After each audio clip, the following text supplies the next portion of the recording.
დარწმუნებული ვარ, რომ გინდა იყო ბედნიერი. და ალბათ რაღაცა წარმოდგენებიც გააქვს, როგორ უნდა მიაღწიო ბედნიერებას. დღეს მინდოდა მესაუბრა ბედნიერებაზე და როგორ უნდა მივაღწიოთ ბედნიერებას. და მიზეზი, რატომაც მინდოდა ამ საკითხზე საუბარი იყო, რომ მე თვითონ რაღაცნაირად მიმარტივდება, რომ ვიყო ბედნიერი. მეთქი, მოდი დავჯდები, დავფიქრდები, რა მაძლევს ამის საშუალებას, რა მექანიზმები მუშაობს ამ ყველაფრის უკან, რაც შემიძლია, რომ დავახარისხო და რაღაცნაირად მე უკვე მოგაწოდოთ. და რო დავჯექი და დავიწყე წერა, მივხვდი, რომ ძალიან ვრცელი თემაა. მაგრამ პირველი პუნქტი, რაც დავწერე, მაგაზე შემიძლია გესაუბროთ, რომელიც ასევე თავის თავში საკმაოდ ვრცელია, უბრალოდ რამენერად მაინც შევეცდები სამ წუთში ჩავატიო. მოდი ვთქვათ, რას ნიშნავს ეს ყველაფერი, რომ ბედნიერი ვარ და რას არ ნიშნავს. ბედნიერება ჩემთვის არ ნიშნავს იმას, რომ არასდროს არ განვიცდი უარყოფით ემოციებს, ან არ მაქვს რთული პერიოდები. ეს ყველაფერი რაღაცნაირად პირიქით ამ ბედნიერების ნაწილიც კი არის. ჩემთვის ბედნიერების ყველაზე მნიშვნელოვანი ასპექტი არის ალბათ ზუსტად რა დამოკიდებულება მაქვს ამ რთულ მომენტებთან. რა დამოკიდებულება მაქვს, იცით? მიხარია.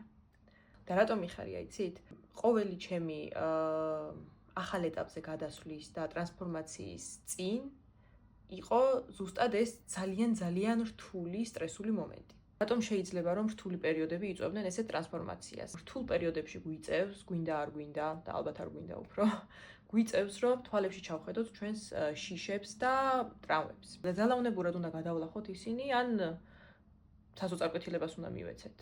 ამის გამო ნამდვილად ვერ ვიტყვი, რომ ყოველთვის ყველა სირთულე დამთავრდება იმით, რომ ადამიანი ტრანსფორმაციას განიცდის. ჩემი აზრით ეს ძალიან დიდწილად არის დამოკიდებული ამ ადამიანზე და როგორ შეხედავს ამ სირთულეს, მაგრამ შესაძლებლობა ნამდვილად არის ყოველი სირთულე, ამაში თითქმის არწმუნებული ვარ. რა ვიცი, რა გირჩიოთ? უფრო ხელშესახები რჩევა რომ მოგცეთ, თქვენს რთულ პერიოდებს ცოტა უფრო მეტად ანალიტიკურად შეხედეთ. ეს რთული პერიოდი თქვენი რომელი ნაწილის გამოწვევას ცდილობს.